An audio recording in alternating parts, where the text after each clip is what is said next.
This is definitely one of my favorite pieces in my entire collection. It's the Godzilla vs. Kong diorama display piece that I made just because I could. A little bit of backstory: I found the aircraft carrier at a local toy store here in Australia for like less than $10. It was incredibly cheap, and the second I saw it I knew, yep, that's going to be perfect for a Godzilla vs. Kong display. After I took it home, I decided to customize it a little more than I originally thought I was going to. Originally I just wanted to have it as just the base and then put the two figures on it and call it done. However, after looking at the two figures on it, they looked a little out of place on this toyetic aircraft carrier, so I painted it all up, and that's what I ended up with, what you are seeing now. What I did was I just chucked some brown wash on it, chucked some black on it, a little bit of yellow and red, and just really sort of got in all of those details and crevices and really grimed it up a bit.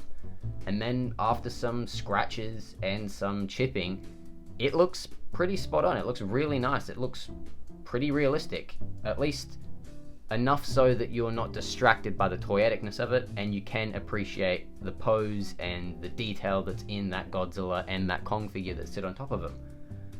So, taking a look at the actual aircraft carrier itself a little closer, we'll take Godzilla off. Godzilla isn't held down by anything, so Godzilla can be removed. Now, Kong is with blue tack, just to really keep Kong on there, because the figure itself is a little unstable, I found. At least when I was moving stuff around and constantly moving in the room, Kong would always topple over, so Kong is now held down with blue tack. But with Godzilla off and Kong securely in place, we can do a quick look at this thing here. So as you can see, I really did just sort of paint up pretty much all around it, just to make it look a little more realistic, a little less toyetic. You can see I got under pretty much all of the details and stuff there, at least everything you'd see. Not so much on the bottom, you can see that flat plastic that it was at, but all of the stuff that your eye sees, that's all been detailed up there, including this little base here.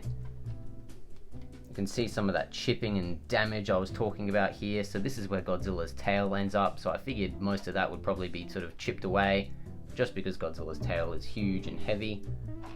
You can really appreciate the details on this carrier here. And as you can see, Kong's not going anywhere. He's pretty sturdy on top of here. Now, this here is actually a secret compartment that we will look at in just a moment.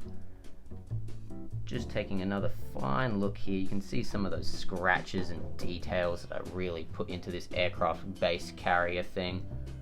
There's a button here, there's a couple of buttons actually, I'm not too sure if they still work. No, they do not. They originally just made some generic aircraft carrier and fighter pilot sort of noises, fighter jet noises and what have you. Don't work anymore, but that's alright. So you can see the general detail there, just enough to make the display look less out of place, less toyetic once you have the two figures on there. So going back to this compartment here, this is actually removable, and inside here originally were some die-cast planes. I've actually repurposed it, and now in here we just have a bunch of accessories for Kong, which I think works out really well.